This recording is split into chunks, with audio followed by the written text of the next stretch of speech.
Oi pessoal, tudo bem com vocês? Espero que sim. Na aula de hoje a gente vai estudar curvas planas, tá certo? Fizemos uma pré-aula sobre o assunto para já ir acostumando vocês com a ideia. E lá na pré-aula a gente viu o que era uma curva plana, né? A motivação era basicamente a de descrever o movimento de uma partícula que se desloca num plano, tudo bem? Ou seja, para cada instante de tempo eu vou precisar, para conhecer a posição da partícula, eu preciso de dois valores que são as coordenadas x e y da posição dessa partícula naquele instante de tempo. Então, o que a gente vai pensar é o seguinte: eu tenho os eixos x e y, tá? E a minha partícula, ela descreve uma trajetória, ela faz um passeio aqui no plano, obedecendo alguma lei, né? E qual é essa lei? É a lei que diz que para cada instante... Professor, eu acho que você não está comentando. Eu vou ligar a tela já para vocês. Obrigado. Beleza. De fato, eu me esqueci. Vamos lá. Deve ter aparecido para vocês, perfeito. Tá bom? Então, o que acontece é o seguinte, quer dizer, a partícula vai se deslocar aqui no plano e não é uma coisa completamente desgovernada, né? Para cada instante de tempo t, como todo indivíduo nesse universo, ele ocupa uma e somente uma posição no espaço para cada instante. Então, se você pensar que aqui é o eixo do tempo, né? Um eixo independente da posição, né? As variáveis posição e tempo são independentes.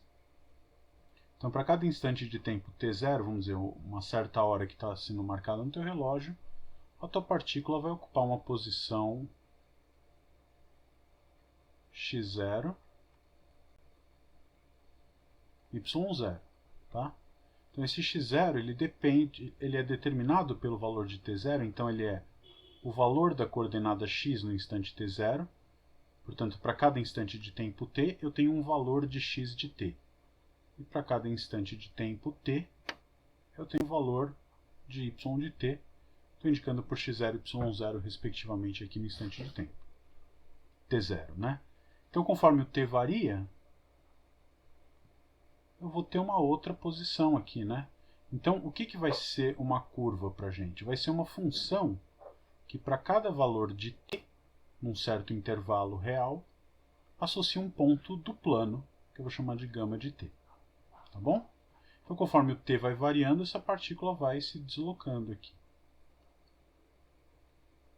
Então, essa é uma... Bom, pode continuar, né? Depois do t para frente, um pouquinho antes do t. Esse traço que a gente tem aqui é a imagem da função gama, tá? Então, para a gente ter a definição certinha, o que é uma curva no plano, né? Então, uma curva plana ou no plano é nada mais, nada menos do que uma função. Que a gente vai indicar por gama, tá? Tipicamente as curvas a gente denota por letras gregas. Ela sai de um certo intervalo i, que pode ser toda reta ou não, e chega em R2, tá bom? Então, para cada instante de tempo t, eu associo um único ponto no R2, que eu vou chamar de gama de t. Tá claro? Então, isso é exatamente o conceito de função. Para cada ponto do domínio, eu associo um único ponto no contradomínio. Tá claro? Como que a gente escreve essas coisas, né? Então, como é um ponto do R2, o que a gente vai ter é uma coisa desse tipo. Para cada número t, eu vou associar um ponto gama de t, que vai ter então suas coordenadas x de t e y de t. Então, tá claro qual que é o conceito do que é uma curva? É uma função que tem como domínio algum intervalo da reta real, podendo ser a reta toda, e como contradomínio o R2. Tá? E por ser uma função diz exatamente isso, que para cada instante de tempo t, eu associo um único ponto no plano. O que acontece neste ponto aqui? Deixa eu tentar marcar ele com uma outra cor. Tá? Qual é a situação desse sujeito aqui? Ele é um ponto que está na imagem da função, tudo bem? Cada ponto desse risquinho branco que eu fiz aqui é o que a gente vai chamar, o conjunto desses pontos é a imagem da função gama, ou seja, os valores em R2 que a função gama atinge, tá claro? E o que aconteceu com esse ponto aqui? Nesse ponto, o que a gente vê é que você tem dois instantes de tempo diferentes aqui, em que a função atingiu o mesmo valor. Tá certo? Então aqui vamos dizer, ele é um certo gama de S1 e também um gama de S2. Tá bom? O que isso quer dizer do ponto de vista da linguagem de funções? Que essa é uma função que não é injetora, tá claro? Ela tem dois valores diferentes no domínio que tem como o mesmo valor, atingem o mesmo valor no contradomínio. É uma função que repete valores para diferentes instantes de tempo. Tá? Então, isso mostra que, por exemplo, essa curva não é injetora. Então, só para a gente retomar, né, a imagem de gama é um subconjunto do R2, que no final das contas, o que é, né? Se a tua função gama for razoavelmente bem comportada, ou seja, se as funções x e y, que são suas componentes, são funções do cálculo 1, né? Uma curva é um parzinho de funções do cálculo 1. Se essas duas funções forem suficientemente bem comportadas, o que a gente vai ver é que a imagem da curva é nada mais nada menos do que uma cópia do seu domínio retorcido no plano. Tá? O que uma curva faz? Ela deforma um intervalo ou toda a reta real em alguma coisa que fica dentro do plano. Pode pensar que é um fiozinho de cabelo enrolado ali que caiu no chão, por exemplo. Isso é a imagem de uma curva, tá bom? Então a imagem de gama está contida no R2. Tá? E o que ela é formalmente? Ela é exatamente o conjunto de todos os gama de T, tal que estão no R2, né? Tal que T pertence ao domínio, tá bom? Então essa é uma diferença crucial com o que a gente tinha no cálculo 1, né? No cálculo 1, quando você tinha uma função, você tinha o domínio, a gente denotava o domínio assim e o contradomínio aqui. Então você tem aqui o eixo dos x, o eixo dos y, e uma função a gente tinha para cada ponto x0, eu associava via a minha f um ponto que eu chamava de y0, que era o f de x0. Tá certo? No plano cartesiano, a gente consegue representar o gráfico da tua função. O que era o gráfico da minha função? É uma curva, né? Não à toa tem esse nome de curva, de modo que para cada ponto x0 eu associo um único ponto y0, que é o valor da f de x0. Tá claro? Então o que acontece? O gráfico é um caso especial de curva plana. Vocês entendem isso, né?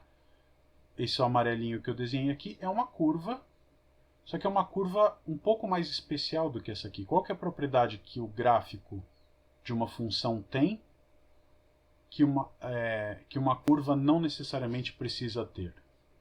Vamos ver se alguém responde lá. Pode ser microfone ou chat. Injetor. Essa função que eu desenhei, ela não é injetora, né, Sofia? Veja, eu tenho dois pontos diferentes aqui, tem um outro x1 aqui, que o valor da função é o mesmo, né?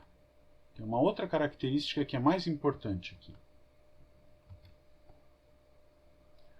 O x, a gente está representando. Eu posso pensar que eu estou representando o eixo t como sendo o próprio eixo x, mas uma coisa importante que a gente vê acontecer aqui, olha, se eu pego uma reta vertical, a imagem da minha curva pode cruzar essa reta vertical em mais de um ponto, tudo bem? Ou seja, para um único x, eu posso ter vários y's diferentes. E isso aqui não é permitido aqui, né? Porque se eu tivesse... vou fazer fora aqui para poder apagar depois. Se minha curva continuasse assim, isso aqui é o gráfico de uma função? Não é, né? Porque para um x eu tenho dois y diferentes, tá bom? Então não vale. Então essa é uma diferença crucial, né? O gráfico de uma função, vamos deixar isso registrado, né?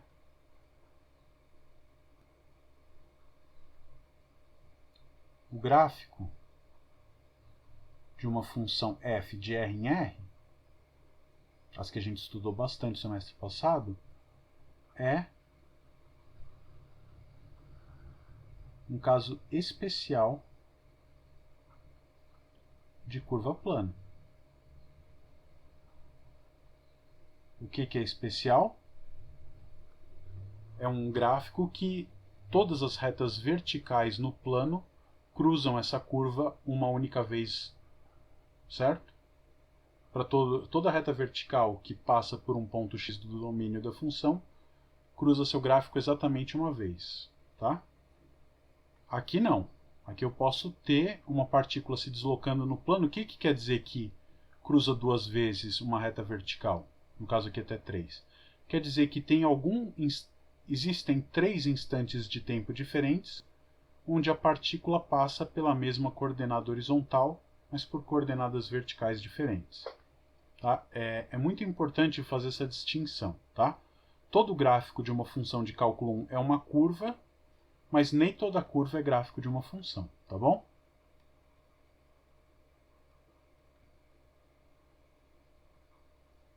Nem toda curva plana tem sua imagem. Algumas são, tá? Mas não todas. Tem sua imagem como gráfico de uma função de R em R.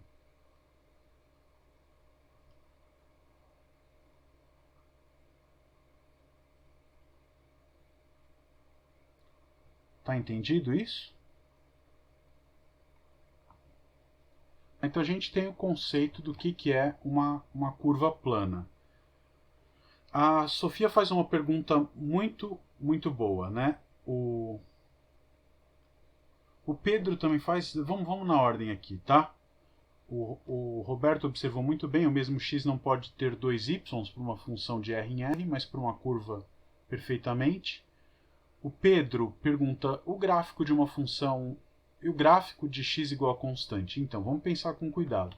X igual a constante não é uma função, né? O que seria o gráfico da função x igual a uma constante? Seria uma reta vertical, e a gente sabe que isso não é o gráfico, por quê? Para um mesmo x eu tenho vários y diferentes associados. Tá? Não é uma função. Mas é uma curva, a reta vertical é uma curva. E você pode escrever ela, por exemplo... Vamos fazer um exemplo aqui, né? Acho que está na hora de fazer alguns exemplos.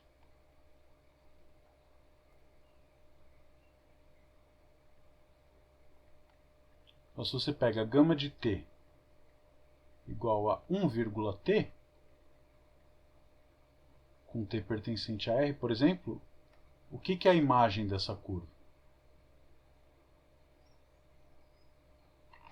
Na hora que você vai desenhar no plano cartesiano, conforme o t varia, o x fica parado constante igual a 1 e o y vai assumindo os valores, né? Então, a minha curva tem a primeira coordenada sempre constante. E a segunda coordenada é exatamente y igual a t. Tá bom?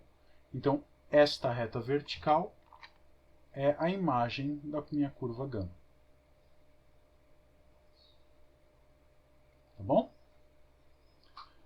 Às vezes a gente abusa um pouco da linguagem e se refere à curva como sendo a sua imagem. Pega a curva dada pelo círculo. É um abuso de notação, tá? A curva é uma função e eu estou identificando a função com a sua imagem.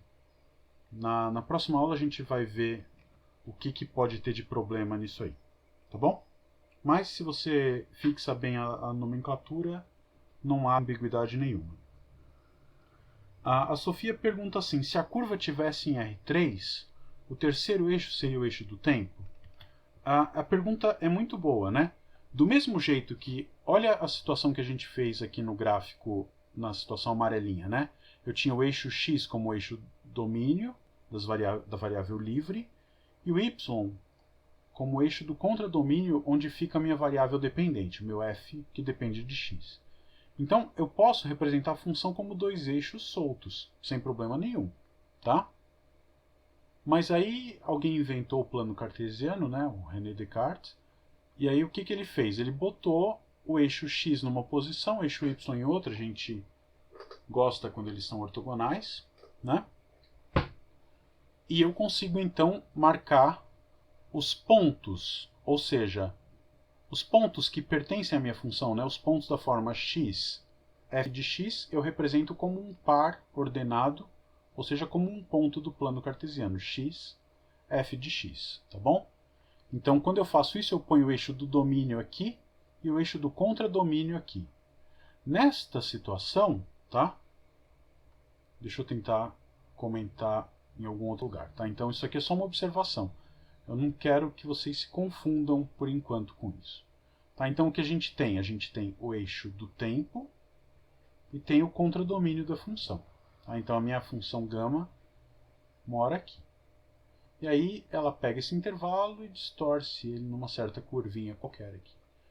Então, é importante observar que isso aqui é a imagem da curva gama. Do mesmo jeito que no cálculo 1, a imagem da função está contida aqui, né? A imagem da função são os valores que são atingidos. Por exemplo, a imagem da função seno de x é um intervalo de menos 1 até 1. A imagem da função x² é um intervalo 0 mais infinito. Você anota os valores que ela atinge no eixo y. Aqui eu anoto os valores que a gama atinge no plano xy. Se eu for pensar no gráfico, aí a gente vai fazer o quê? Eu vou colocar o eixo do tempo aqui, e perpendicular ao eixo do tempo eu vou pendurar o eixo com as imagens. E aí eu vou ter o quê? Para cada instante de tempo, eu vou anotar o valor gama de t aqui. Então eu vou ter o t aqui, e vou ter o gama de t aqui, que eu projeto lá no plano xy, e aí ele vai ter as componentes dele nesse plano. Então o gráfico da curva gama, isso eu não quero que vocês confundam, tá? O gráfico da curva gama está contido no R3. E a imagem dela está contida no R2. Do mesmo jeito que o gráfico de uma função de R em R, o gráfico está no plano e a imagem está contida no seu contradomínio. Tá bom? Então, esta curva aqui tem isso aqui como imagem. A curva, vamos pegar um exemplo 2. Se você pega gama de t igual a t, t². Vou pegar t pertencente a R, tá bom? Quem é a imagem dessa curva?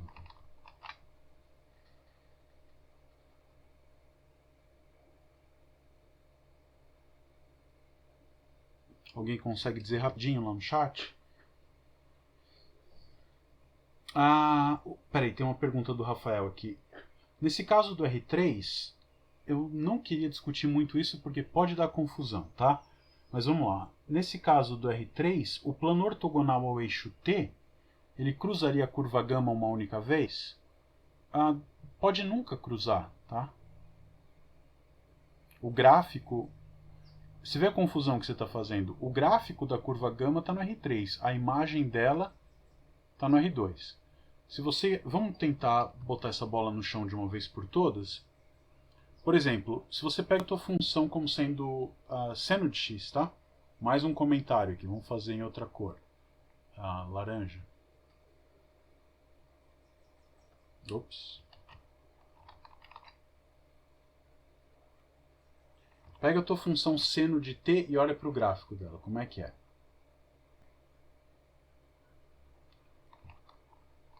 O gráfico é aquela coisa que a gente já conhece, né? Vou desenhar ela aqui só com um período de...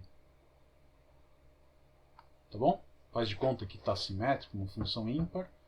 Quem que é a imagem da função? É o intervalo menos 1, 1. O que é o intervalo menos 1, 1, se você pensar? Ele é a projeção do gráfico. Você pega o gráfico da função, esse aqui, e projeta sobre o contradomínio. Eu estou fazendo um gesto com a mão que você não está vendo, mas pensa que cada ponto do gráfico eu vou jogar ele se você tem um ponto no gráfico que tem coordenadas x e y, eu vou olhar para o ponto no eixo y que tem coordenada y. Tá? X é f de x, eu olho para o f de x só aqui. Então, a imagem é a projeção do gráfico sobre o eixo do contradomínio. Ali, vamos tentar desenhar uma curva. Tá? Por exemplo, pensa num círculo. Tá? O círculo você fica andando no plano. Para cada instante de tempo eu vou ocupar uma posição nesse círculo. Conforme o tempo passa, o que é o gráfico? Vai ser uma hélice, assim, tá bom? E aí quando eu pego este ponto, que ele é do tipo t,x de t, y de t, quando eu projeto aqui no ponto eu vou ter, no plano xy, eu vou ter meu x de t, y de t. Então, o ponto do gráfico projetado no contradomínio vai me produzir a imagem da função se eu projetar todos os pontos do gráfico. Tá bom? Então não pode fazer essas confusões. É muito natural você confundir o gráfico com a imagem. Isso não é particularidade de ninguém, tá? Sempre acontece quando a gente está estudando isso no começo. Ficou claro? Tá bom, Rafael?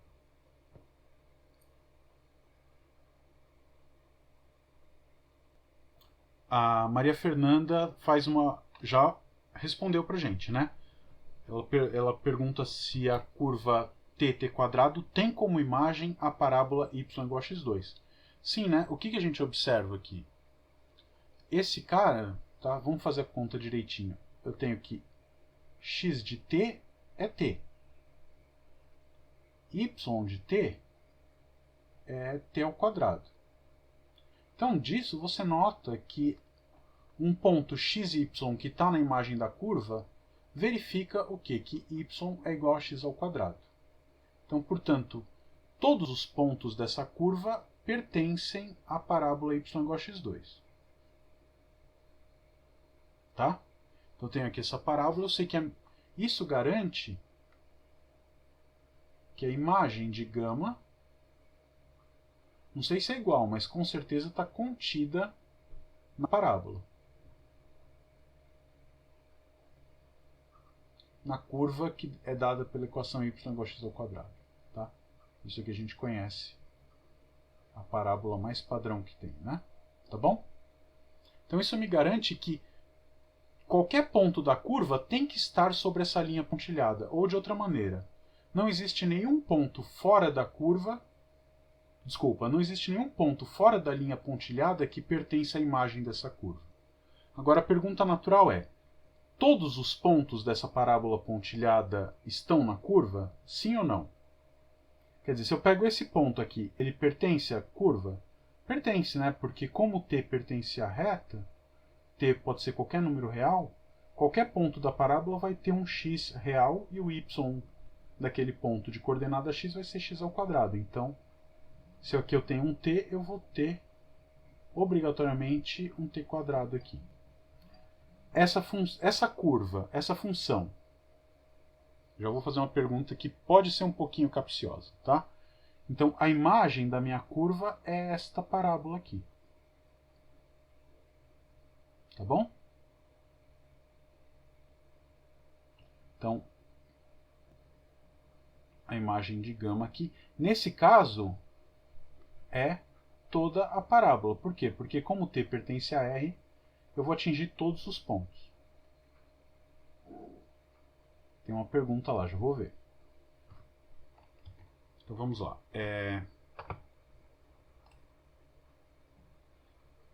Na primeira curva plana que eu fiz, aquele loop, porque o t no domínio continua andando. E na verdade, exatamente, Daniel, cada instante de tempo tem um único ponto, né? Se você pensa fisicamente, em cada instante de tempo a partícula está numa única posição.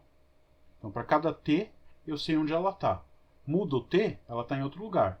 Isso não me impede que, depois de alguns instantes, ela volte a passar no mesmo lugar. Pensa em você andando por aí, né? Desde que você nasceu, em vários momentos diferentes da sua vida, você estava na mesma posição. Né? Você está agora na frente do computador, eu acho. Você levanta, vai pegar uma água, volta, em 2 instantes de tempo diferentes você estava no ponto que está na frente do seu computador, tá bom? Então, o que a gente pode pensar assim, a nossa vida é de fato uma curva, né? Em cada instante de tempo você ocupa uma certa posição, né? Então, cada indivíduo nesse universo é uma curva definida no intervalo de tempo finito, que é os extremos são a hora que você nasceu e a hora que você morre, e você, ao longo desse tempo, você tem direito de ocupar posições diferentes no universo. Uma pedra, a curva é constante, né? Ela fica naquele lugar desde a hora que ela é formada até a hora que ela é extinta, sempre com a mesma posição. Tudo bem? Então, tá claro pra gente que essa curva, a imagem dessa curva é toda a parábola? Aí eu vou fazer uma pergunta, vamos ver se vocês respondem, se entenderam essa distinção, né? Gama, essa curva gama que a gente tem aqui, ela é uma função injetora?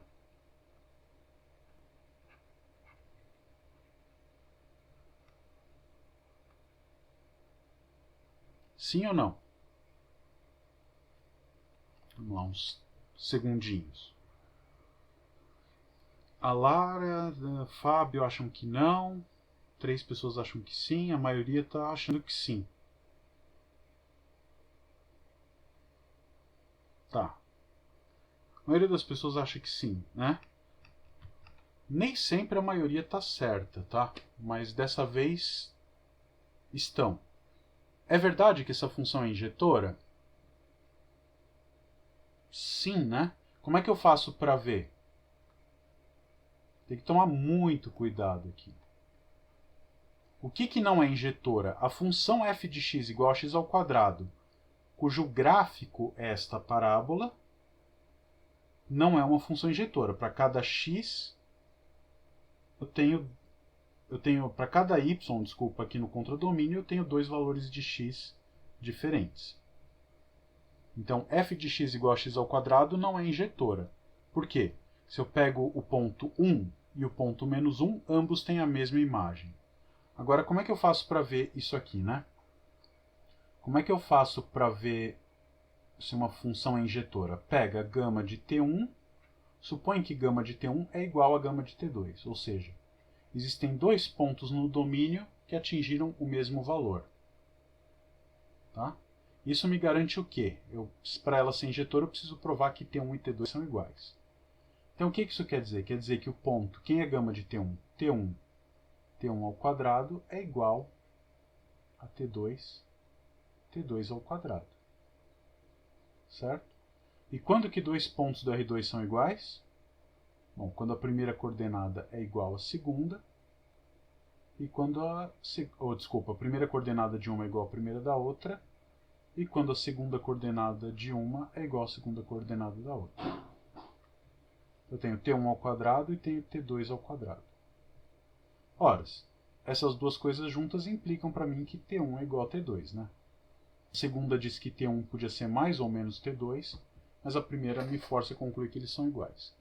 Então, esta curva é a trajetória de uma partícula que nunca ocupa a mesma posição no espaço, ou no plano nesse caso, em 2 instantes de tempo diferentes. Vamos tentar entender como é que é esse movimento, né? Por exemplo, quando o t é negativo, o x é o próprio t, né? Então estou aqui e o y está aqui. Conforme o tempo passa, o x de t vai aumentando e o y de t, nesse caso, vai diminuindo. Então, essa curva ela é percorrida nesse sentido, da esquerda para a direita, primeiro descendo e depois subindo. Tá? Ela passa 2 vezes pelo mesmo ponto, ela vem lá do mais infinito, menos infinito mais infinito, desce e sobe. Ela nunca passa 2 vezes no mesmo lugar. Portanto, ela é uma função injetora, sim. Tá bom? Exatamente, Pedro. Para função... Não é pegadinha não, Fábio. É justamente para testar se você entendeu a diferença entre o gráfico de uma função de R em R e a imagem de uma curva no plano. Tá? Para ser injetora, ela precisa ter uma autointerseção. Exatamente, Pedro. Ela precisa passar em 2 instantes de tempo diferentes pelo mesmo ponto. exatamente como aconteceu naquele ponto cor-de-rosa que eu marquei na curva ali da esquerda. Tá certo? Joia. Então vamos pegar quase a mesma situação, tá? Um terceiro exemplo. Vamos ver. Não vale dizer que é pegadinha, tá? Gama de t agora ela é seno de t, seno ao quadrado de t, com t pertencente a R. Tá bom? Quem é a imagem desta curva?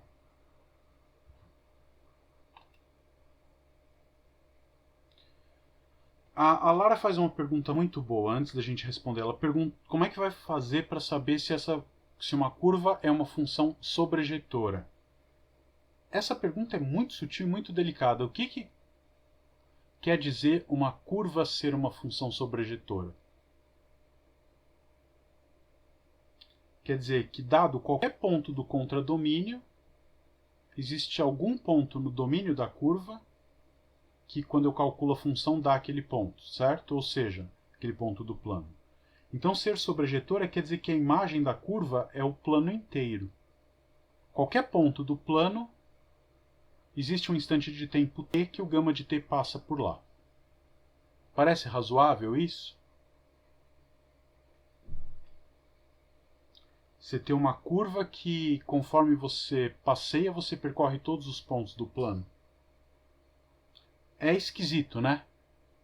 O que acontece é que,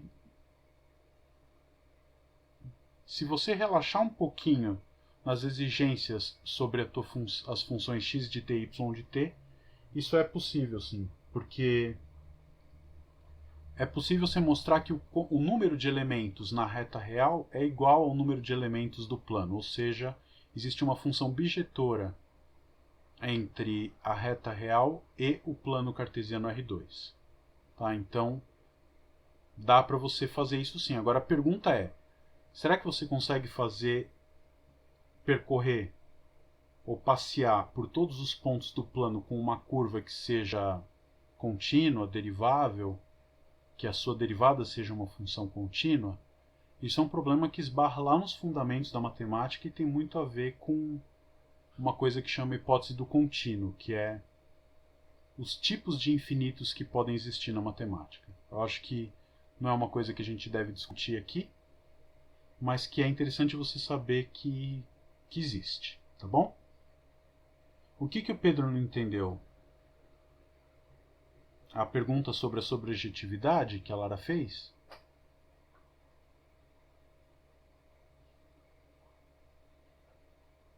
É isso, Pedro?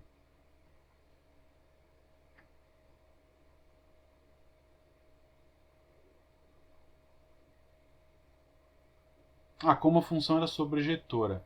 Então, a Lara está observando isso. Para ela ser sobrejetora, você teria que ter uma curva, né, uma função que sai da reta e, conforme você anda por instantes de tempo nessa reta, você preenche todo o plano. Tá?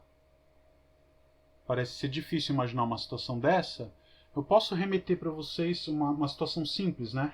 Você tentar encontrar uma curva que preenche o quadrado. Pega o intervalo 0,1 no eixo x e o intervalo 0,1 no eixo y e olha para esse quadradinho. Tá? Existe uma curva chamada curva de Peano que preenche esse quadrado. Tá? Ou seja, existe uma função da reta real no quadrado 0,1 cartesiano 0,1 que é sobrejetora. Tá bom? Agora, se essa função é contínua, se ela é derivável, se é de classe C1, é uma história um pouquinho mais delicada que esbarra naquilo que eu falei, na hipótese do contínuo. Tá? A referência para vocês notarem a curiosidade é curvas de Peano. Peano foi um cara muito importante no começo do século XX, que ajudou a estabelecer fundamentos da matemática. Tá bom? Então, ser sobrejetor é preencher todo o plano. E é muito difícil fazer isso. Então vamos voltar para os nossos exemplos mais básicos aqui. Essa aí foi bem, né? Uma piadinha. Não é piano com i, é piano, tá? Vamos lá. Vamos olhar para essa curva que a gente tem aqui. Gama de t igual a seno de t, vírgula seno ao quadrado de t. Como é que será a imagem dessa curva, né? Vamos tentar desenhar os eixos. Tá bom? Bom, vou fazer assim, baixinho aqui o eixo x, porque como o y está elevado ao quadrado, ele vai ser sempre positivo, tá? E eu posso, para facilitar a nossa vida, ajudar a gente a entender, vou ter aqui o eixo do tempo como variável independente, tá? Então, por exemplo, se eu pego t igual a zero, aonde que o zero é elevado? Quando eu ponho t igual a zero, vai dar 0, 0 aqui, tá bom? Esse ponto aqui é o gama de zero. Agora, é claro que ele não fica parado sempre aqui, porque o seno e o seno ao quadrado mudam. Você consegue perceber alguma relação algébrica entre as coordenadas dessa função? Então, se essa aqui é meu x de t, e esse aqui é o y de t, você percebe alguma relação algébrica entre x e y? Tão óbvia quanto a do exemplo anterior? Y é igual a x ao quadrado. Perfeito. Y de t é igual a x ao quadrado de t. Isso não é só para t entre menos 1 e 1, tá? Isso vale para todo t na reta real, né? Qualquer que seja o valor de t, o que eu tenho aqui é que a segunda coordenada é o quadrado do primeiro. Isso me mostra que a imagem da curva gama, de novo, está contida na imagem da curva y igual a x quadrado. O que é y igual a x ao quadrado? Já desenhamos. É do exemplo anterior. Parábola. Tá bom? Pergunta: dá a parábola inteira ou não?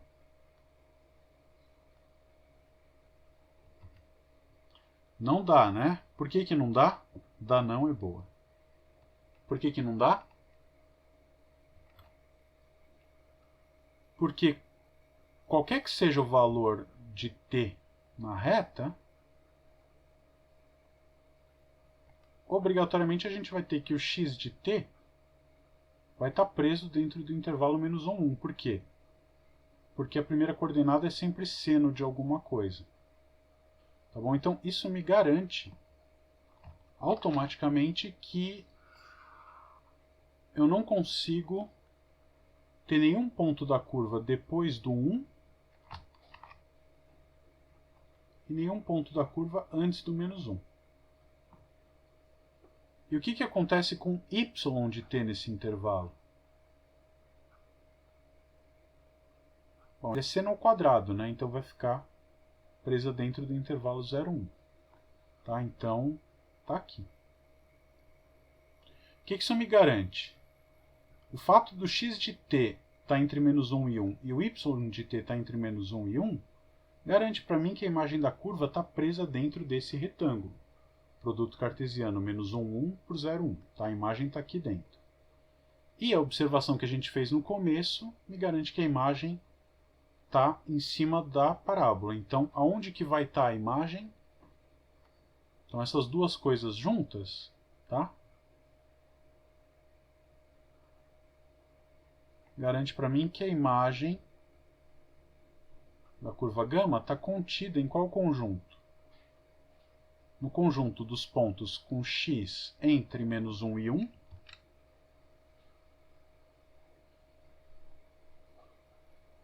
e y entre 0 e 1, né? Deixa eu escrever o 0 aqui.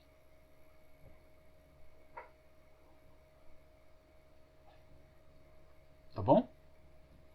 Agora, a pergunta natural é: dá tudo isso aqui? Sim ou não?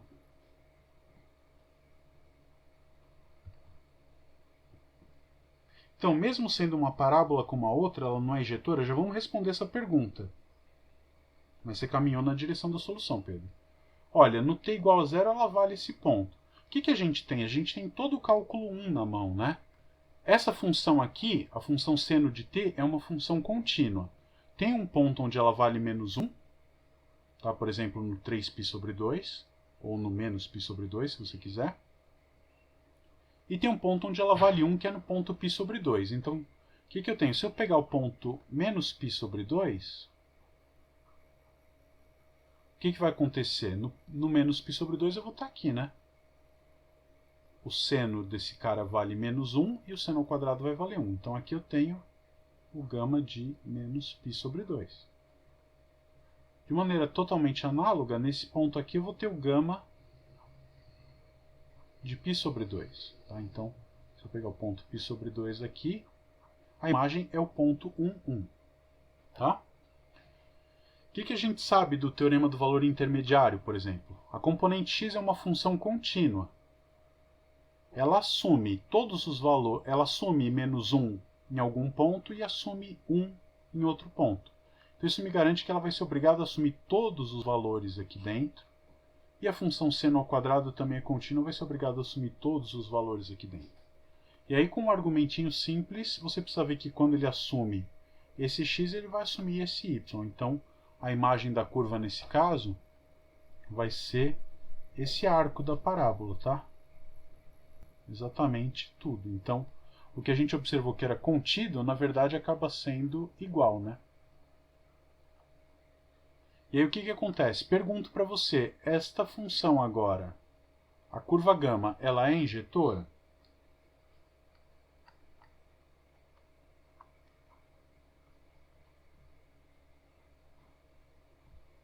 Tá feio isso aqui. Gama é injetora?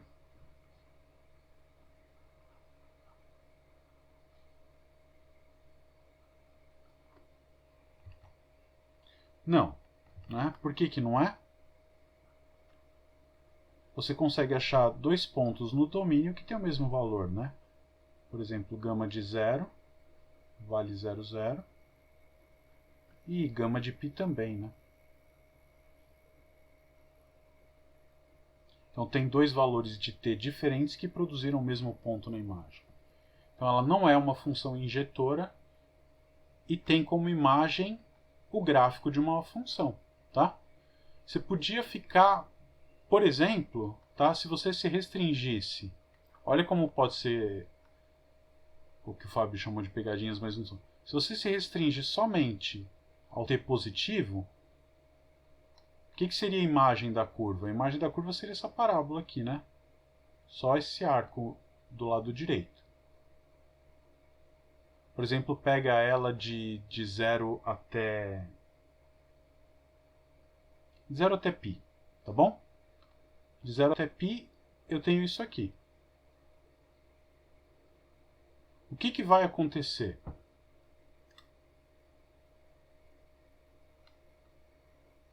No 0 ela vale 0, está aqui na origem, no π sobre 2 ela está aqui, no ponto π ela voltou para cá. Então esse arco de parábola é percorrido duas vezes. Então, só com t maior do que 0 ela é injetora? De novo, não. Mas o que acontece? Se eu olhar a curva rosa, ela é o gráfico de uma função? É o gráfico da função f de x igual a x ao quadrado. E neste intervalo, a função f de x igual a x ao quadrado é injetora. Tá? Então tem que tomar muito cuidado essa coisa do ser injetora com não passar duas vezes no mesmo ponto. Porque o que eu vejo é o cara indo e voltando para cá. Se ele fosse como, por exemplo, um caminhão desses de pintar faixa na rua, depois que ele passou a vida inteira dele, o que eu vi é um risco. Eu nunca mais vou saber quantas vezes ele passou em cima do mesmo risco. Então eu vejo lá o risco pintado e falo, é o gráfico de uma função injetora. Mas na verdade ele foi traçado com uma curva não injetora. Ele ficou passando aqui 300 milhões de vezes, por exemplo. Tá claro isso?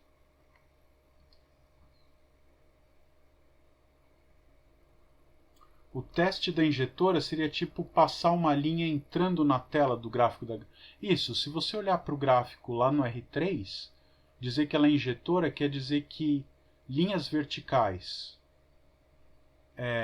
cruzam o gráfico... Verticais, que eu quero dizer perpendiculares ao plano do contradomínio, cruzam o gráfico da função uma única vez.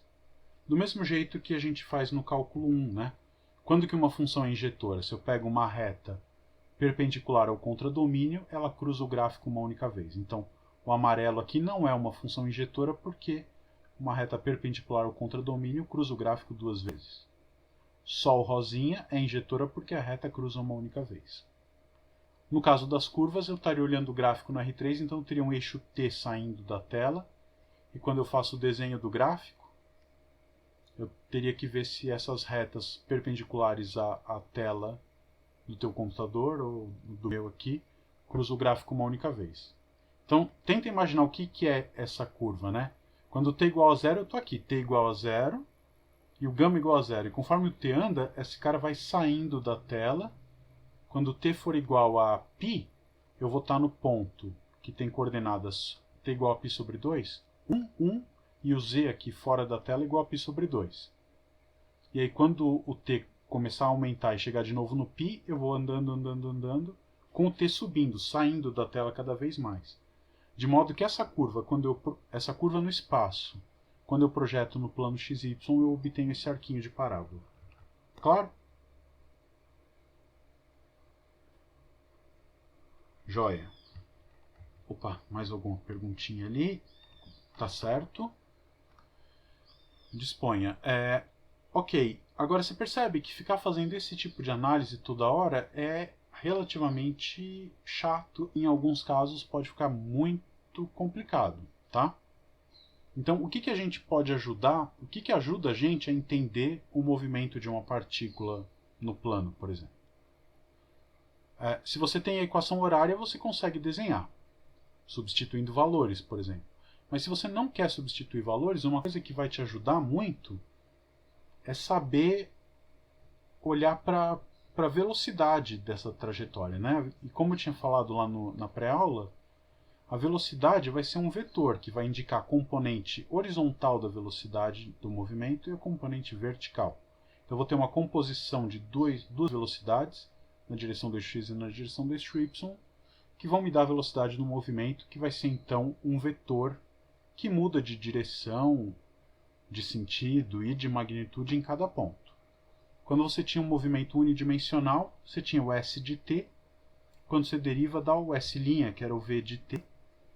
Para cada instante de tempo te dava um número, porque quando você está no movimento unidimensional, o vetor velocidade é um número, né? Você só precisa saber a magnitude dele para determinar a velocidade. Aqui a magnitude não basta. Tem vetores apontando para todas as direções com o mesmo comprimento. Então eu quero saber qual a velocidade escalar da partícula, a magnitude da velocidade, mas também eu quero saber para que lado que ela vai. E isso envolve saber se essa curva é derivável. E para saber se coisas são deriváveis, a gente precisa saber quando elas são contínuas, né? Então a gente vai falar agora de continuidade e diferenciabilidade de curvas.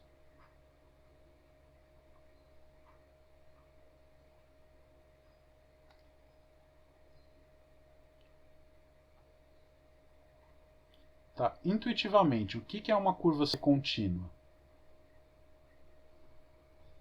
Vou deixar aqui a definição para a gente escrever. Tá? Tem epsilon, delta e tudo, mas a gente não vai ficar muito nisso não. Tá? O que quer dizer que uma curva é contínua? Intuitivamente quer dizer que no cálculo 1, por exemplo, a função era contínua se ela não dava saltos, ou seja, se valores próximos no domínio produziam valores próximos na imagem. Ou seja, se o tempo se passa pouco tempo, o cara não está muito longe de onde ele estava. O contrário disso quer dizer o quê? Que em intervalos muito pequenos, a partícula, ou tão pequenos quanto você quiser, a partícula executa deslocamentos grandes. Isso, como eu falei na pré-aula, equivale a um tipo de teletransporte, né? Você olha, o cara no instante de tempo t0 ele está naquele ponto, você pisca o olho e abre de novo, ele aparece lá do outro lado do planeta, né? Então passou um infinitésimo de tempo e ele se deslocou absurdamente. O que quer dizer se deslocar absurdamente? Quer dizer que ou ele fez um deslocamento muito grande na horizontal, ou um deslocamento muito grande na vertical, ou ambos, né? Então, um exemplo de uma curva descontínua, por exemplo, vamos desenhar os eixos aqui, não precisa, né? Mas só para a gente fixar ideias. O exemplo de uma curva descontínua, está passando o tempo, o cara está andando aqui, aí de repente, passa um instante de tempo, ele tem um deslocamento horizontal absurdo e continua andando aqui. Você literalmente viu o cara desaparecer aqui e aparecer aqui.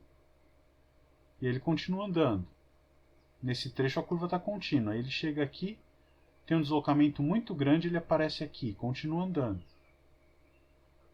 De repente passa um instante de tempo. No instante de tempo ele está aqui, de repente ele aparece aqui. Deslocamento absurdamente grande em relação a um pequeno intervalo de tempo. E segue a vida dele. Tá? Então o cara pulou. Então vamos dizer, com domínio, no que isso aqui se representaria, né? Se você tem teu eixo dos tempos aqui, vamos dizer que você tem um instante t0. Aqui está o gama de t0. E de repente ele continuou, ele aqui, gama de t0, ele está nessa posição. Aí logo depois do t0, é claro, a gente sabe que não existe o logo depois, mas é aquela ideia do epsilon e do delta aqui. Por menor que seja esse deslocamento, eu vou executar uma distância grande aqui. E depois tem um certo instante de tempo t1, que ele está aqui. E logo, né, arbitrariamente próximo de t1, ele está arbitrariamente próximo desse ponto. Está andando, aí tem um instante de tempo t2 aqui, que ele está nesse ponto. E para qualquer epsilon que você der em volta desse cara, não vai ter nenhum delta, de modo que depois do T2, para pontos arbitrariamente próximos de T2, esse cara vai estar próximo do gama de T2. Essa que é a ideia. Então, deu para entender o que é uma descontinuidade? Então, isso aqui é uma curva descontínua.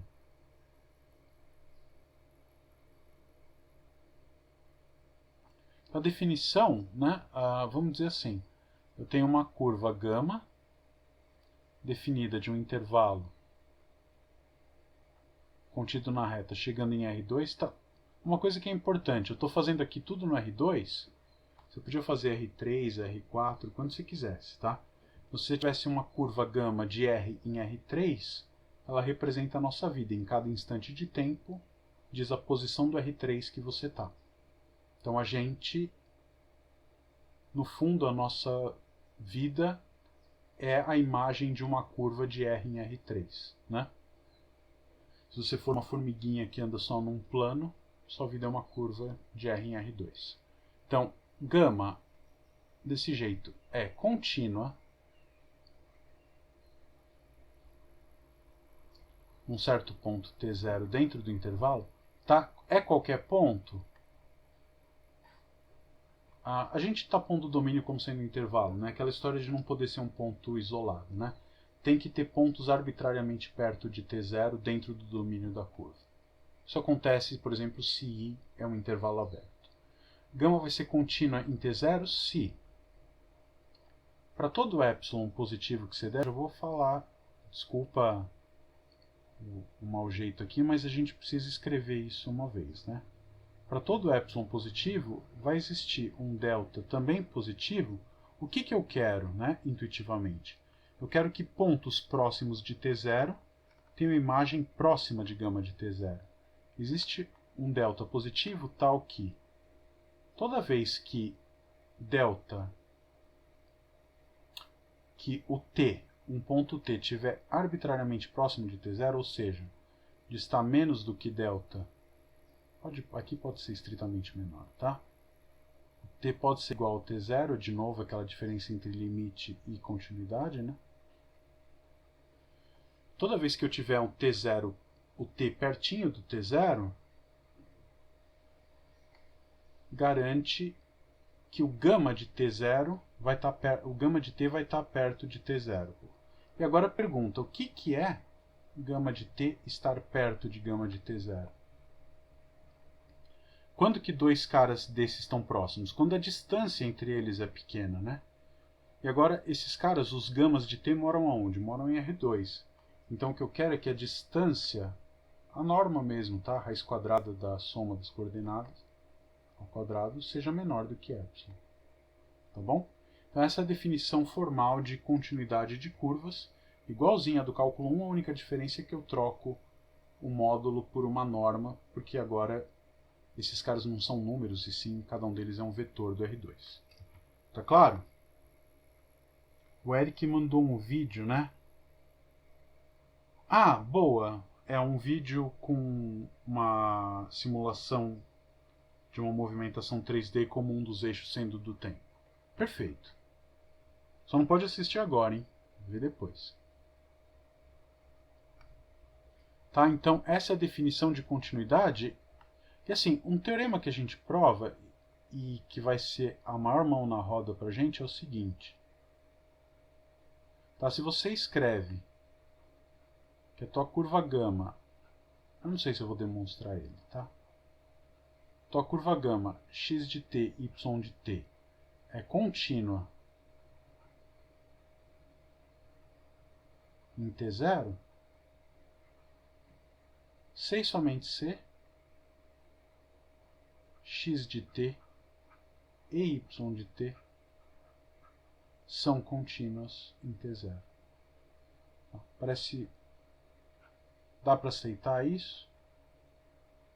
Contínuas em t0. Tá bom? Por que isso quer dizer? O que eu estou dizendo é que uma curva é uma função contínua se e somente se as suas componentes, a primeira e a segunda coordenada delas, são funções contínuas. Por que isso parece razoável? Bom, o que quer dizer que x é contínua? Que se o t estiver perto do t0, x de t vai estar perto do t0 e, portanto, a curva não vai ter um salto na horizontal. O que quer dizer que y é contínua? Que y de t vai estar perto do y de t0 e, portanto, não vai ter um salto vertical. Então, se esses dois caras são funções contínuas, a curva dada pela composição desses dois movimentos no eixo x e y não vai ter saltos nem na horizontal nem na vertical. E, portanto, ela vai ser contínua também. Tá? Outra coisa, se esse cara aqui é contínua, quer dizer o quê? Que ser contínua quer dizer que não tem nem salto na horizontal nem na vertical. Portanto, x tem que ser contínua e y também tem que ser contínua. Tá? Se escreve isso em termos de épsilons e deltas, olhando, o que quer dizer que x é contínua? Dado épsilon, existe delta, blá blá blá, uma coisa parecida com essa, de modo que você vai ter x de t menos x de t0 aqui menor do que épsilon. Mesma coisa para o y. Tá bom? Então, se as componentes de um vetor distam cada uma delas menos do que épsilon, a soma dos quadrados das coordenadas vai distar menos do que raiz de 2 vezes épsilon. Um abraço.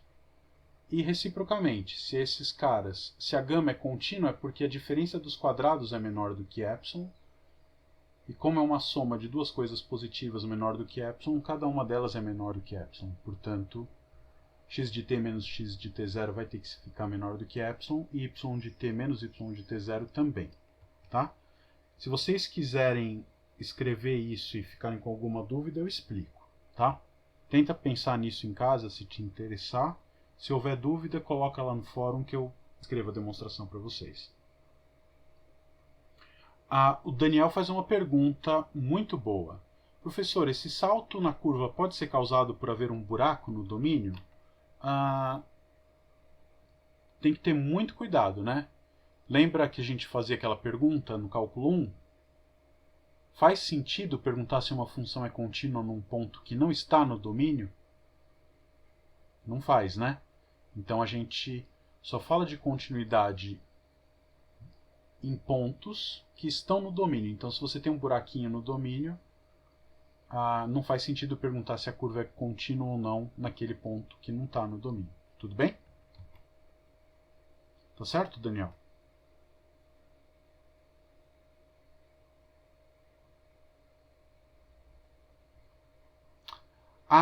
É verdade. Se você vê uma curva que dá um salto, você não pode dizer se ela é descontínua. Por exemplo, se aqui fosse bolinha aberta e aqui também, e o t0 estivesse fora do domínio, a minha curva é uma curva contínua, tranquilamente, né? Em cada ponto do seu domínio, se eu pego um cara antes do t0 e ando um pouquinho, ele vai andar um pouquinho aqui. Um cara depois do t0 anda um pouquinho, vai andar um pouquinho aqui. Onde que era? Não lembro mais. Aqui, né? Tá bom? E agora no t0, se ele não está no domínio, eu não posso fazer essa conta, né? Eu não tenho direito de calcular esse gama de t0 na definição, então fica ruim, tá bom?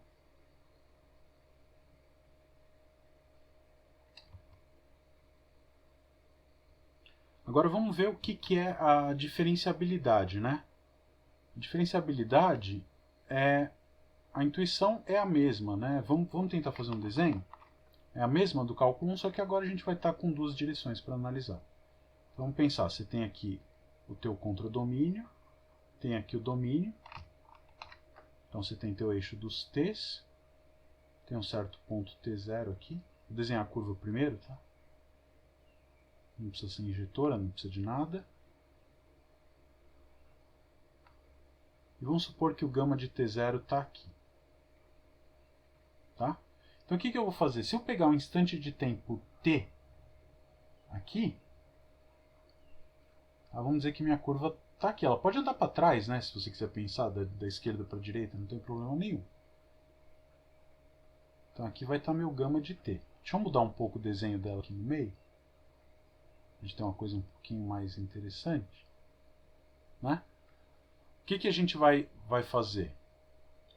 Eu quero medir de algum jeito as velocidades, né? A componente horizontal e vertical da velocidade. Então o que eu vou fazer?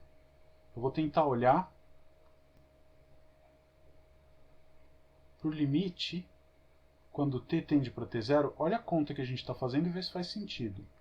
Vou olhar para gama de t menos gama de t0 sobre t menos t0. Tá. O que é geometricamente isso? O numerador é um vetor, né? Então eu estou olhando para o vetor gama de t menos gama de t0. Então é o vetor que sai aqui, este vetor, e aqui t menos t0 é o tamanho desse intervalo aqui, né? Então, o que eu estou fazendo? Eu estou pegando este vetor e dividindo por esse escalar. Essa conta é totalmente legítima. Tá? Isso aqui tem como resultado um vetor. É um vetor dividido por um número. O que é isso aqui? Se você escrever em coordenadas, se a tua gama tem componentes x de t e y de t, fazendo as contas lá da álgebra linear, a gente vai precisar bastante das coisas de Argelin aqui, tá? Então como é que fica a primeira coordenada deste vetor? É a primeira coordenada do primeiro, menos a primeira coordenada do segundo, dividido pelo escalar, né? O alfa que está lá multiplicando o vetor é 1 sobre t menos t0, ele entra nas duas componentes. E na segunda componente eu vou ter, então, de maneira análoga, y de t menos y de t0 sobre t menos t0. Agora, o que acontece? Tá? Então, supõe que x e y são deriváveis em t0. O que você acha que acontece com esse limite, né? A primeira coordenada tende para quanto? X' é a derivada da definição no cálculo 1, né? Definição da derivada no cálculo 1. F de t menos f de t0 sobre t menos t0. A derivada de f em t é que vai tender para y' de x0 também. Tá claro? Esse cara aqui é o que a gente vai chamar de gama' de t. Então eu vou dizer que gama, eu não vou escrever, tá? Gama é uma função diferenciável se esse limite existe. Tá? Então, bom, podemos escrever assim, né? Definição. Gama é diferenciável em t0 se existe o gama' de t0 acima. Tá bom? E quando que o gama' de t0 vai existir? Se e somente se cada uma das componentes da curva for uma função derivável também. Então você tem o vetor velocidade, tá? Então esse cara aqui é o que a gente vai chamar de vetor velocidade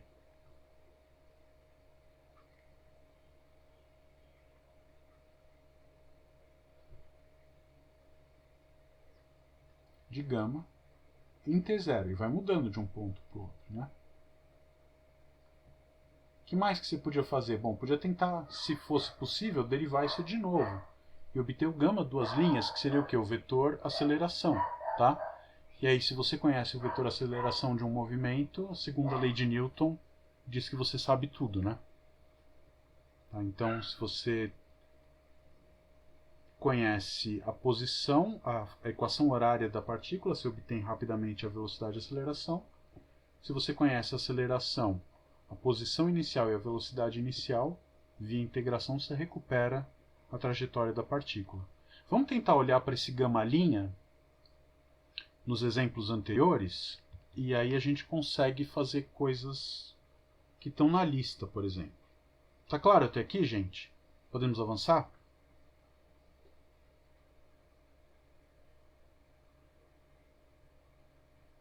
Gustavo está pedindo a palavra. Pode falar, Gustavo.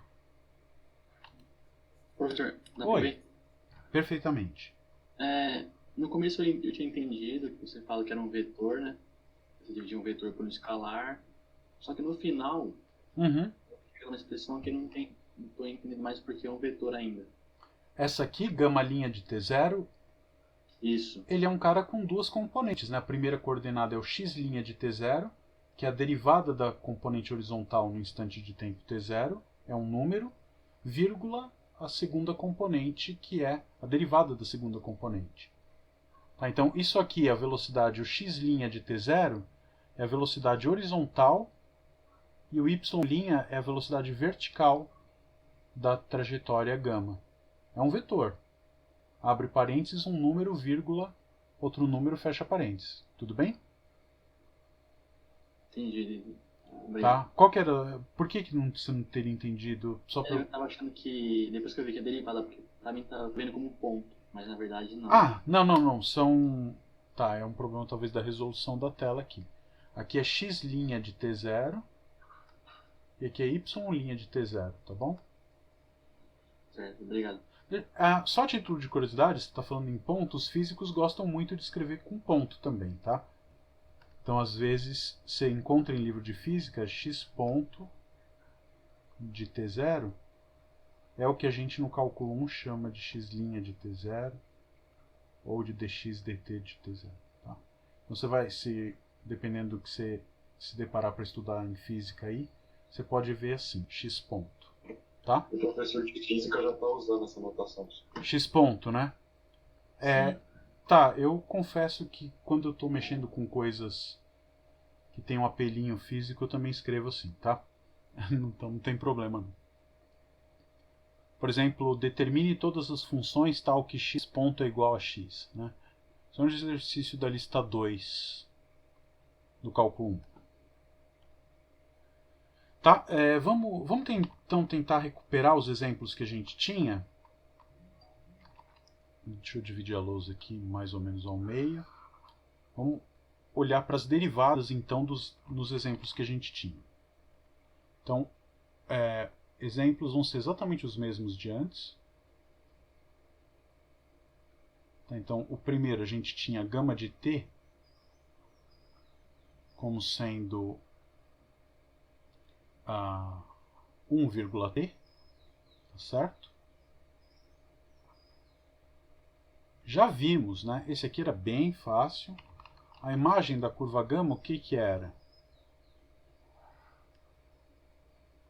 Uma reta vertical, né? Tem tanta coisa para falar sobre isso, né? Que a gente não tem muito tempo não, mas...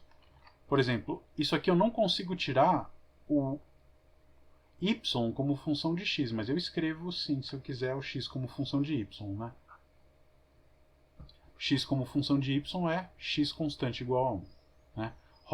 Inverte os eixos de lugar, roda tudo, flipa 3D em relação à reta y igual a x, você vai obter o gráfico da função constante x igual a 1. Por quê? Porque a derivada em relação a y é diferente de zero. Tá? Isso é um teorema que a gente vai ver com mais cuidado lá na frente, que diz se você tem uma curva, por exemplo, e que em uma das componentes a derivada é diferente de zero, então você consegue escrever a coisa como um gráfico. Tá, aqui a derivada em relação a x é zero, portanto eu não escrevo y como função de x. Mas como a derivada em y é diferente de zero, então eu escrevo x como função de y. Tá bom? Então quem que seria o gama' nesse caso aqui? Só para a gente entender. Como é que calcula o gama'? Ah, aquele limite lá. Bom, mas a gente fez aquele limite e viu que é derivar cada componente, né? Quanto que é a derivada da primeira componente? Derivada da função constante igual a 1 vale 0 e a derivada da função t é igual a 1. Tá? Então, o vetor tangente é constante igual a 0, 1 em todo instante de tempo. Então, se eu pegar, por exemplo, aqui, tá? Vamos supor que esse ponto aqui é o ponto 1, 2. Bom, aqui não precisa estar na escala, tá? Então, esse cara aqui é o gama de 2, certo? O x é constante igual a 1 e o t vale 2. Quem é o gama' nesse ponto? O gama' nesse ponto, eu vou desenhar ele de amarelo aqui. Ele é o vetor 0, 1, que na física a gente gosta de pendurar o vetor no ponto onde ele está sendo aplicado aquela velocidade. Tá? Então aqui eu vou ter o gama' no ponto t igual a 2. Gama' de 2 igual a 0, 1. Tá? É o vetor 0, 1, eu simplesmente transladei ele para lá. Esse vetor está me dizendo o quê? Que a primeira componente é 0, tudo bem? O que isso quer dizer? Que a velocidade na horizontal é nula e, portanto, essa partícula não promove nenhum deslocamento na horizontal. A segunda derivada ser positiva garante que o deslocamento, o y, vai sempre crescer e, portanto, a curva vai de baixo para cima. Então, como é a trajetória dessa partícula? Ela está contida na reta x igual a 1 e a percorrida é a reta toda e é percorrida de baixo para cima. Tudo bem? Então, o sentido em que a curva é percorrida é esse aqui. Por quê? Porque a velocidade me dá que a segunda componente é sempre positiva. E como a primeira é 0, eu não ando na dica para o lado. Tá certo? Dúvidas nisso? Vamos ver o exemplo 2, então. A gama era tt².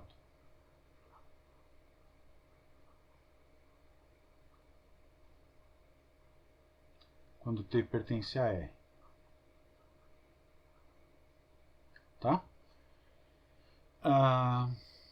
Vamos lá. Quem é gama' nesse caso? Deriva cada componente. A derivada de t é 1. E a derivada de t ao quadrado é 2t. E essa fórmula vale para todo t pertencente a R. O que isso me garante? Esse cara aqui é sempre positivo. Então a minha curva, a minha trajetória vai ter, como a primeira derivada é positiva, a componente x vai ser sempre uma função crescente. Derivada positiva, função crescente. Então, conforme o tempo passa, o meu x vai aumentar. Portanto, a partícula vai andar da esquerda para a direita. Isso é como se descreve o movimento horizontal dela. Tá bom? A gente já sabe que a imagem desse cara é a parábola. Difícil desenhar uma parábola, né?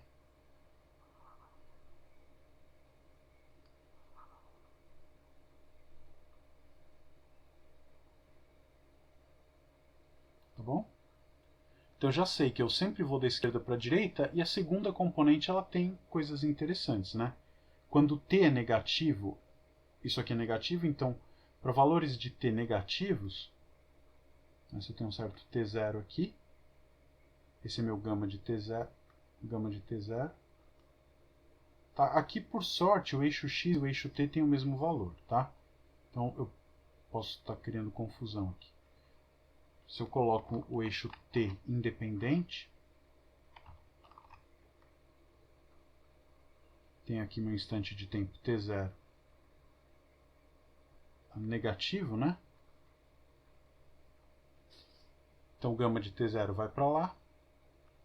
Quem que é o gama' nesse caso? a componente horizontal é constante igual a 1 e a componente vertical é negativa igual a 2t0. Como t0 é negativo, 2t0 é negativo. Então ela vai andar para a direita e para baixo. Então você vai produzir aqui um vetor tangente que aponta para a direita e para baixo. Deixa eu desenhar, tentar fazer uma parábola melhorzinha aqui, né?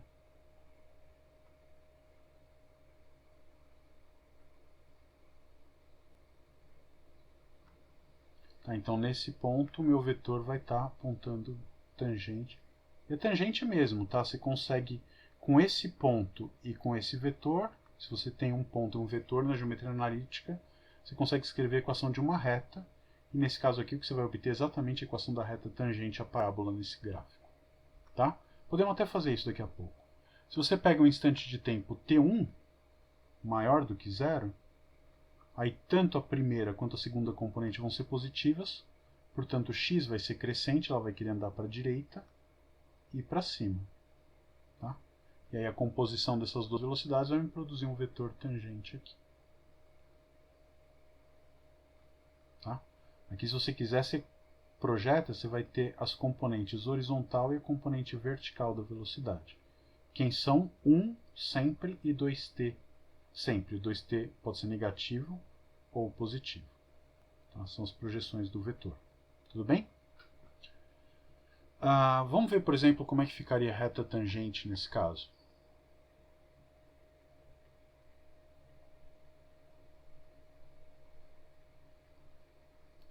Como é que você escreve a equação de uma reta tangente? Ela é o conjunto dos pontos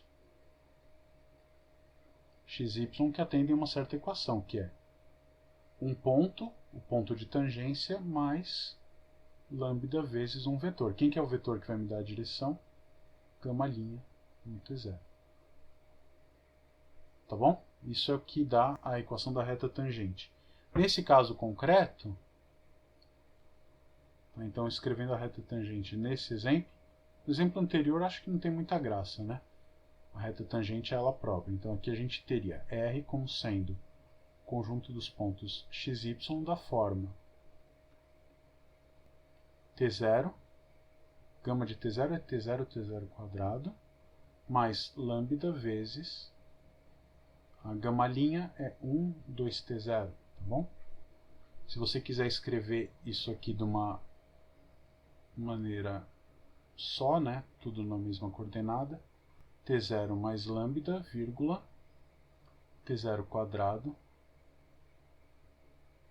mais 2 lambda t0. Tá? E aí, se você quiser ainda, você pode isolar o lambda, né?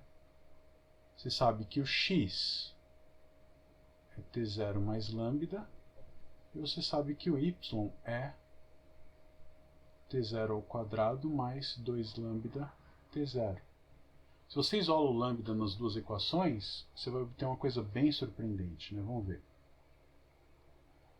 Na primeira equação você tem que o lambda é x menos t0, tá bom? Então eu vou escrever isso aqui, ó, y igual a t0 ao quadrado mais 2 vezes o lambda é x menos t0.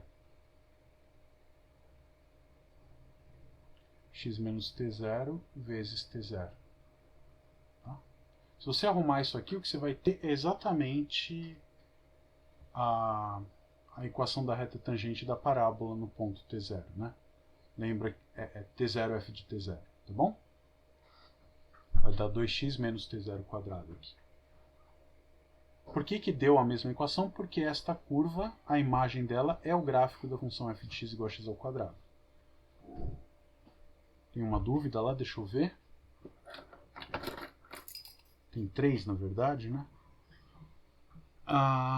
Eu posso estar muito doida, mas a gente fez esse tipo de coisa em física nas questões de energia? Não sei, Vitória. Mas é bem possível que sim, tá? Isso aqui está muito ligado com energia potencial, na verdade.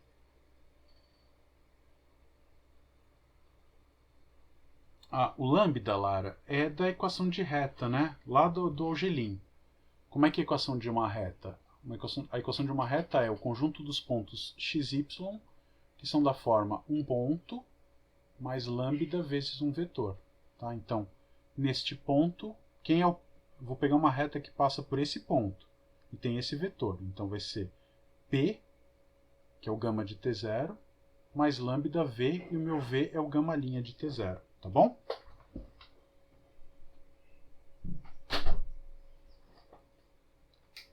Ficou claro? Legal. Então vamos olhar no outro exemplo, que era o seno de t quadrado. E depois eu vou deixar um para vocês pensarem, né? Então vamos olhar. Gama de t vai ser igual a seno de t, seno ao quadrado de t com t pertencente a r de novo. Legal, quem que é o gama'? Gama' de t vai ser derivada do seno e cosseno, derivada do seno de 2t. Você pode escrever seno de 2t ou 2, derivando com a regra da cadeia, 2 seno t cosseno t. Tá bom?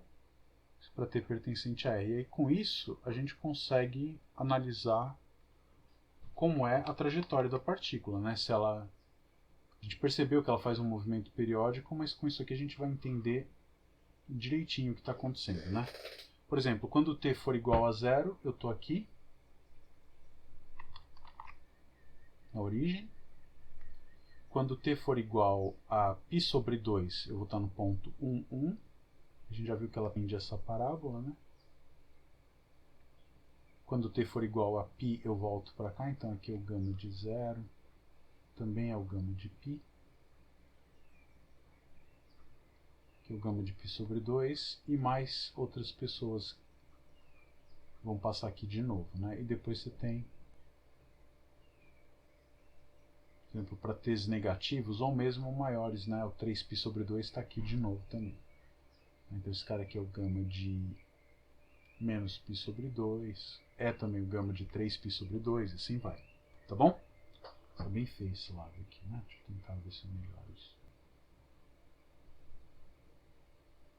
Tá, não melhorou muito não, mas tá bom. Então vamos ver, como é que a gente olha para o sinal disso aqui, né? Por exemplo, se você olha para o sinal desse cara, como é que é o sinal do cosseno? Ele é positivo entre 0 e π sobre 2, tá? Então se ele é positivo entre 0 e π sobre 2, quer dizer que para t entre 0 e π sobre 2, se você tem aqui o eixo do tempo, vou marcar o 0 aqui, entre 0 e π sobre 2, a componente, esse cara aqui é positivo, portanto a componente x vai crescer, vai acompanhar a orientação do eixo. X aumenta de 0 a π sobre 2. Entre 0 e π sobre 2, na segunda componente, ambos são positivos também, tudo isso aqui é positivo, então ela, entre 0 e π sobre 2, ela vai para a direita e para cima. Você consegue calcular a reta tangente em qualquer ponto. Quando t for maior do que π sobre 2, por exemplo, um cara aqui, o que vai acontecer? Entre π sobre 2 e 3π sobre 2, se você quiser, né? Prolongo esse cara um pouco. Entre π sobre 2 e 3π sobre 2, o que a gente conclui?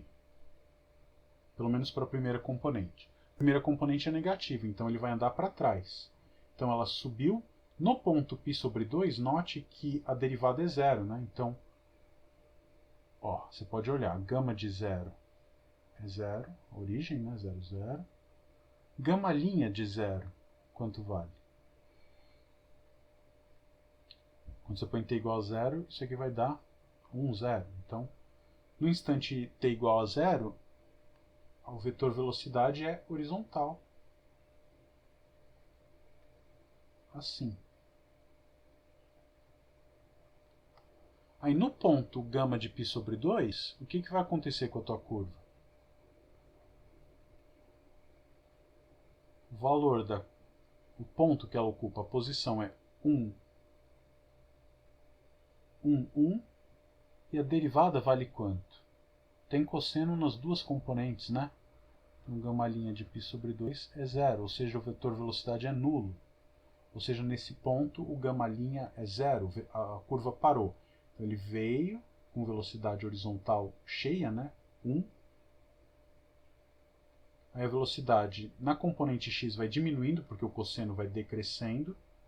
e essa aqui é seno de 2t, ela vai aumentando até um certo ponto, π sobre 4, depois começa a diminuir, e no ponto π sobre 2, tanto a componente horizontal quanto a vertical da velocidade são nulas.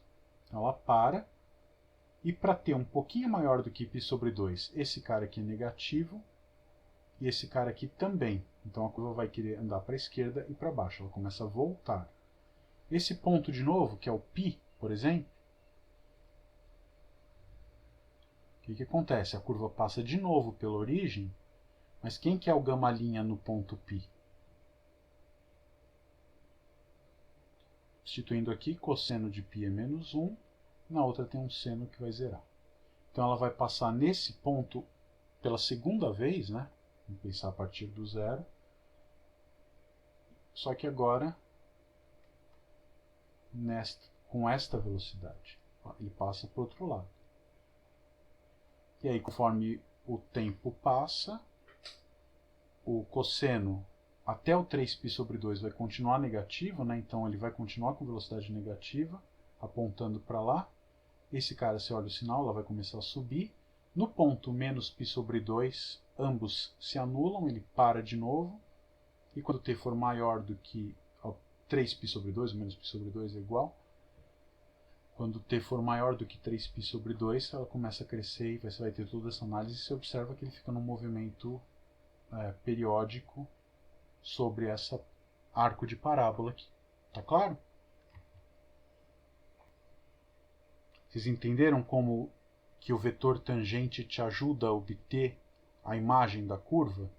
Ele te dá para que lado que a curva vai em cada ponto. Então você vai seguindo o γ'. Tudo bem?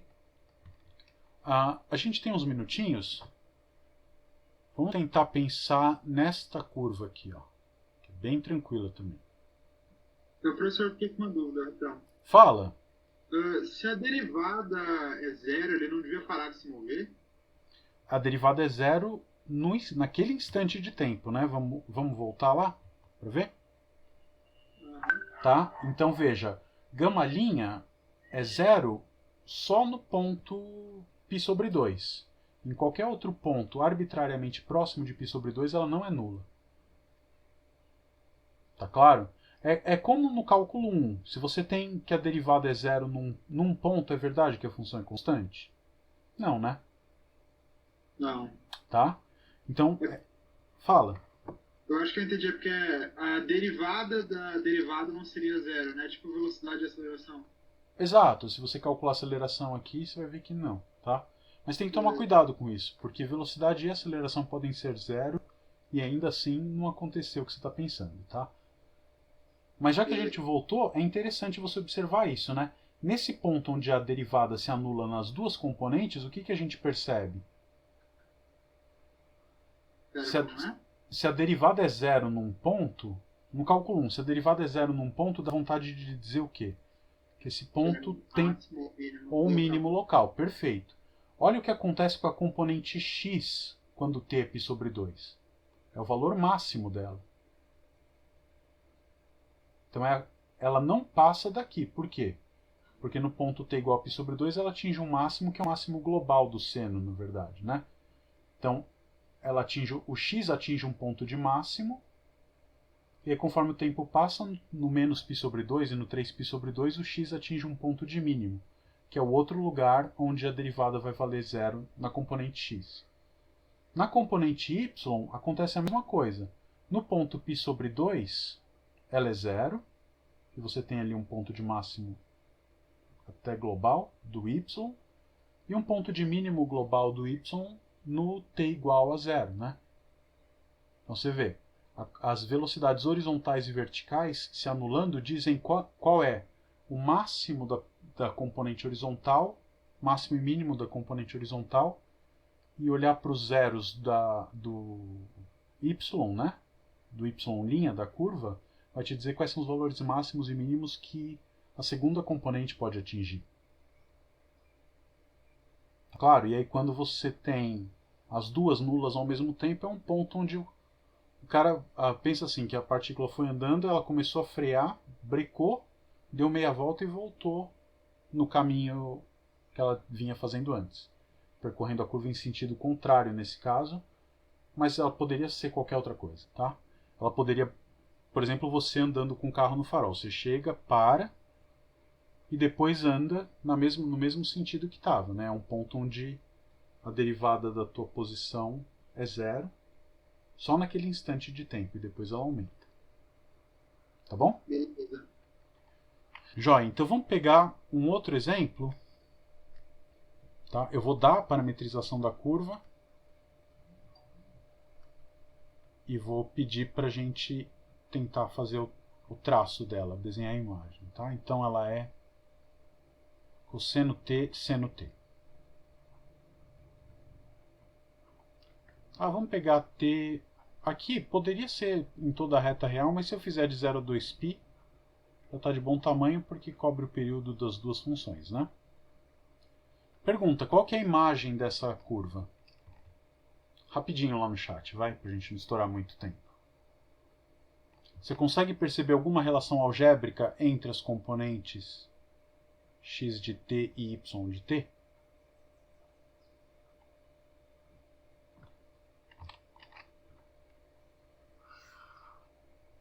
Qual que é o mantra que a gente tem com cosseno e seno, né? X ao quadrado de t mais y ao quadrado de t é igual a 1. Ou seja, as componentes verificam a equação x2 mais y2. E, portanto, a imagem de gama está contido na curva que satisfaz x2 mais y2 igual a 1. Tudo bem? O que é x2 mais y2 igual a 1? A circunferência, centrada na origem raio 1, né? Agora é que a gente vai... Peraí. Tá? Sou péssimo para desenhar circunferência, vocês me desculpem, mas faz de conta que você está vendo um círculo bem redondinho, né? Então aqui a gente tem o gama de 0, por exemplo. Aqui vai estar o gama de π sobre 2. Então é um caso muito especial onde o teu parâmetro é o próprio ângulo, né? Então eu parametrizei a minha circunferência por uma coisa geométrica, né? Isso é o que a gente vai ver na próxima aula. Se você tem um ângulo t aqui, esse cara aqui é exatamente o gama de t. Você projeta cosseno t, projeta aqui seno t. Então o meu parâmetro, que é o 0 a 2π, ele tem um significado geométrico muito forte aqui, né? Então eu tenho meu intervalo de 0 a 2π.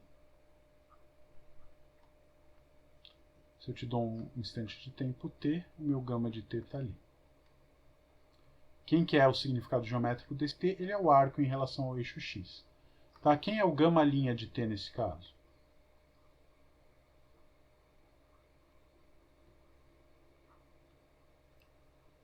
Menos seno de t, cosseno de t. E aí você consegue ver, por exemplo, que no t igual a 0, o gama linha está apontando para cima, né? Gama linha de 0 está aqui. No π sobre 2, esse cara vale menos 1, esse cara vale 0, então eu estou vetor menos 1, 0 no ponto gama de π sobre 2. Então o que eu estou fazendo é percorrer a circunferência de raio 1, centrada na origem, no sentido anti-horário. Tá bom? Só a título de curiosidade, quem que é o gama duas linhas?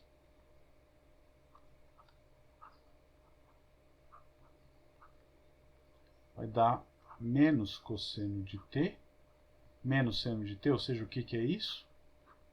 Menos gama. Então eu tenho a minha curva, é uma curva que tem a propriedade que a aceleração é menos a posição. Isso vale em cada componente. Se você tem um movimento unidimensional que a aceleração é proporcional à posição, que é o que a gente está vendo aqui, o que você tem no eixo x e no eixo y são movimentos harmônicos, né? X dois pontos igual a menos x. Y dois pontos igual a menos y. Então, as soluções são cossenos e senos, que são exatamente as componentes desse cara. Tá? Isso é uma coisa bem importante. É por isso que você vincula movimento circular, né, com movimento circular uniforme com movimento harmônico simples. Porque você pode levantar um movimento harmônico periódico no eixo x você levanta, ele é a projeção de um cara que está dando voltinha nessa circunferência. E a mesma coisa acontece no eixo Y, tá bom?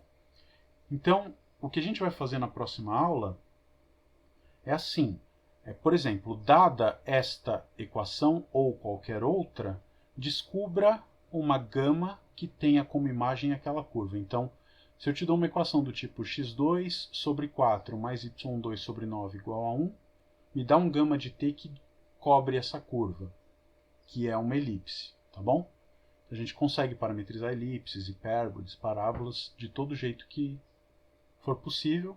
E para fazer isso, a gente já tem lá na aba de textos complementares do curso, 2 textos pequenos sobre cônicas. Foram escritos pela professora Marta. Eu gostaria que vocês dessem uma lida para retomar tanto as equações reduzidas das cônicas quanto a definição geométrica delas para a gente poder usar na aula que vem, tá?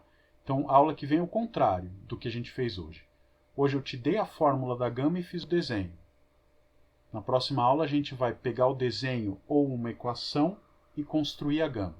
Tá? Então o que a gente vai fazer na aula que vem é parametrizar uma curva no plano. O desenho, por isso que eu falei aquela coisa de confundir a curva com a imagem. Você pega uma curva, um desenho no plano, eu vou dar uma gama de t que descreve aquela curva. Tá claro? A gente vai fazer isso na próxima aula. O gama-linha, a Lara pergunta se o gama-linha tem alguma relação com a seno e o cosseno hiperbólico. Nesse caso, não, né? O gama-linha é meramente o vetor velocidade. Se você tentar, é um bom exercício, tá? Esboce quem que é a imagem da gama-linha. Tá? E para conseguir fazer a gama-linha, eu vou precisar da derivada dela, que já está aqui. Tá? Só para a gente pensar, o que é o gama duas linhas? É menos o gama, né? Então, se eu estou nesse ponto aqui, só para você ver como tudo aquilo que você viu na escola de física faz sentido. O vetor gama de t é esse cara que aponta para cá. Então eu tenho o gama duas linhas está apontando para dentro, é uma força centrípeta, e o vetor posição aponta para fora. Eles são opostos, né? O que eu estou dizendo aqui, gama duas linhas igual a menos gama. Se você tentar fazer menos gama, se você tentar fazer a imagem do gama-linha, o que acontece? Quando o t for zero, por exemplo, esse cara está aqui. Esse é o gama-linha de zero. Onde que vai estar o vetor tangente? Está para cá. Esse é o gama de zero, desculpa, gama-linha de zero. Esse aqui é o gama duas linhas, né, a derivada dele na origem. E é claro que esse é o quadrado mais esse é o quadrado também vale 1. Então a imagem vai ser de novo uma circunferência unitária. Só que qual que é a diferença? Quando t vale 0, eu estou começando lá do eixo y. Pelo amor de Deus, aqui. Eu estou lá começando do eixo y e aqui eu estou começando... A gama começa do eixo x e a gama-linha começa do eixo y, tá bom? Eu fiz uma translação de π sobre 2, né? Que é o que acontece. Soma π sobre 2 no t, na expressão da gama, você vai obter o gama-linha, tá bom? Mas isso é bem particular desse exemplo, tá? Tudo bem? Então, na aula que vem, o plano é que a gente consiga, dada uma equação razoável no plano, encontrar uma gama de t, que seja x de t, y de t, que descreva aquela curva. Tudo bem? As funções trigonométricas hiperbólicas, só para concluir a pergunta da Lara, as funções trigonométricas hiperbólicas vão ser relacionadas com a parametrização da hipérbole. Tá? A gente faz isso na próxima aula. Tá bom? E, na verdade, chamam seno e cosseno hiperbólico justamente por causa disso. A gente usa seno e cosseno para descrever o círculo e usa seno e cosseno hiperbólicos para descrever a hipérbole. Alguém ia falar alguma coisa? Professor, da lista só o exercício 1 dá para fazer, né? Eu preciso olhar a lista aqui. Vocês me dão só 2 segundos?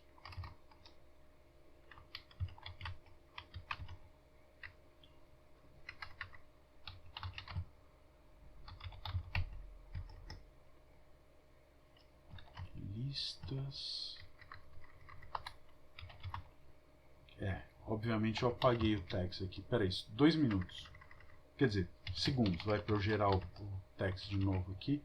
É a lista 2. Compila, meu filho.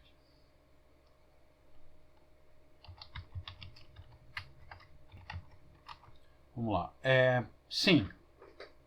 Hoje, com a aula de hoje, a gente consegue fazer só mais todos os itens, tá? Todos os itens do exercício 1. Seria bom vocês já tentarem fazer o máximo que puder. E aí, do 2 para frente é o que a gente consegue fazer a partir da próxima aula. Tá bom? E aí, na semana que vem, a gente já começa o que seria uma lista 3 aí. Tá bom, professor, obrigado. Legal, obrigado. Bom, vamos ficando por aqui, gente, para não passar muito da hora. Agradeço a participação de vocês. Ajudou muito a qualidade da aula, as perguntas foram muito boas. E nos vemos então na próxima aula.